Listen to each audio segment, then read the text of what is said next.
নমস্কাৰ বন্ধুসকল, আজি 26 নৱেম্বৰ ভাৰতবৰ্ষৰ ইতিহাসত আজিৰ দিনটো খুবেই গুৰুত্বপূৰ্ণ আৰু ৰেড লেটাৰ ডে হিচাপে চিহ্নিত হৈ আহিছে।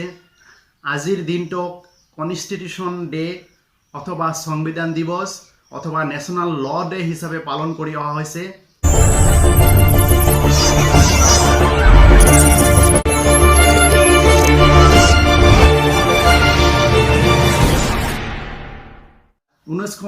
চনৰ 26 নৱেম্বৰ অৰ্থাৎ আজিৰ দিনটোত ভাৰতবৰ্ষৰ বাবে এখন লিখিত সংবিধান কাৰ্যকৰী কৰা হয়। ভাৰতবৰ্ষ স্বাধীন হোৱাৰ পিছত এখন লিখিত সংবিধানৰ প্ৰয়োজন অনুভৱ কৰা হৈছিল আৰু এই লিখিত সংবিধানখন প্ৰস্তুত কৰিবৰ কাৰণে এখন ড্ৰাফটিং কমিটি বনোৱা হৈছিল। Doctor B R. আম্বেদকাৰ চাহাবক ড্ৰাফটিং কমিটিৰ চেয়াৰমেন পাতি দিয়া হৈছিল আৰু অন্যান্য সদস্যসকলক নিয়োগ কৰা হৈছিল। অন্যান্য সদস্যসকলৰ নাম হৈছে এন গোপাল স্বামী Iyengar, Alladi Krishnaswami Ayyar, K M Munshi, Mohammad Saadulla, N Madhav Rao and T Krishnamachari. এইসকল লোকসকলে সুদীৰ্ঘ 2 বছৰ 11 মাহ 18 দিন পৰিশ্ৰম কৰি আমাৰ বাবে এখন লিখিত সংবিধান উপহাৰ হিচাপে আগবঢ়ায় আৰু এই সংবিধানখন হৈছে ভাৰতবৰ্ষৰ এখন মৌলিক আইন।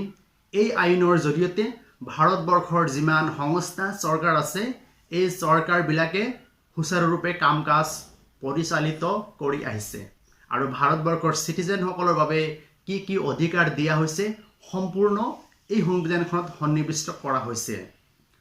কোনোবা এটা চৰকাৰে যদি নতুন আইন প্ৰণয়ন কৰিব খুজিছে আৰু সেই আইনৰ কিছুমান ধাৰা যদি ভাৰতবৰ্ষৰ সংবিধান অথবা নাগৰিকৰ মৌলিক অধিকাৰৰ প্ৰতি ভাবুকিৰ সৃষ্টি কৰিছে তেতিয়াহ'লে সেই আইনবিলাক উচ্চতম ন্যায়ালয়ৰ জৰিয়তে ৰিট পিটিশ্যন ফাইল কৰি সেই আইনবিলাক আমি বাতিল কৰিব পাৰোঁ। এয়া ভাৰতীয় নাগৰিকসকলৰ কাৰণে সৰ্বোচ্চ অধিকাৰ এই সংবিধানখনত সন্নিৱিষ্ট কৰা হৈছে। ভাৰতবৰ্ষৰ বাবে যেতিয়া সংবিধানখন প্ৰস্তুত কৰা হয় এই লিখিত সংবিধানত প্ৰথমতে 395 আৰ্টিকেল সন্নিৱিষ্ট কৰা হৈছিল। দিনক দিনে সেই আৰ্টিকেলবোৰ এমেণ্ডমেণ্ট কৰি আজি হয়তো আৰ্টিকেলৰ সংখ্যা বাঢ়ি গৈছে আৰু তেতিয়া 22 পাৰ্টছ আছিল, 12 শ্বেডুল সন্নিৱিষ্ট কৰা হৈছিল।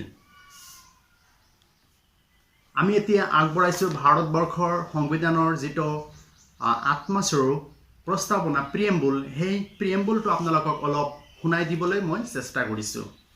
আমি ভাৰতৰ লোকসমূহে ভাৰতক এখন সাৰ্বভৌম সমাজবাদী ধৰ্ম নিৰপেক্ষ লোকতান্ত্ৰিক গণৰাজ্যৰূপে গঠন কৰিবলৈ তথা ইয়াৰ সকলো নাগৰিকৰ বাবে সামাজিক, অৰ্থনৈতিক আৰু ৰাজনৈতিক ন্যায়, চিন্তা, অভিব্যক্তি, বিশ্বাস, ধৰ্ম আৰু উপাসনাৰ স্বাধীনতা প্ৰতিষ্ঠা আৰু সুযোগৰ সমতা লাভ কৰিবলৈ আৰু তেওঁলোকৰ সকলোৰে মাজত ব্যক্তিৰ মৰ্যাদা তথা জাতীয় ঐক্য আৰু সংহতি সুনিশ্চিতকাৰী ভাতৃভাৱ বৃদ্ধি কৰিবলৈ নিষ্ঠা সহকাৰে সংকল্প কৰি আমাৰ এই সংবিধান সভাত আজি 1949 চনৰ নৱেম্বৰ মাহৰ 6বিংশ দিৱসত ইয়াৰ দ্বাৰা এই সংবিধান গ্ৰহণ কৰিছোঁ, অধিনিয়মিত কৰিছোঁ আৰু নিজকে অৰ্পণ কৰিছোঁ। এয়া আছিল সংবিধানৰ প্ৰস্তাৱনা আৰু আমাৰ এই সংবিধানখন প্ৰস্তুত কৰিবলৈ হ'লে বিভিন্ন দেশৰ সংবিধানৰ পৰা কিছুমান ভাল ভাল আইডিয়াবোৰ এই সংবিধানখনত সন্নিৱিষ্ট কৰা হৈছিল।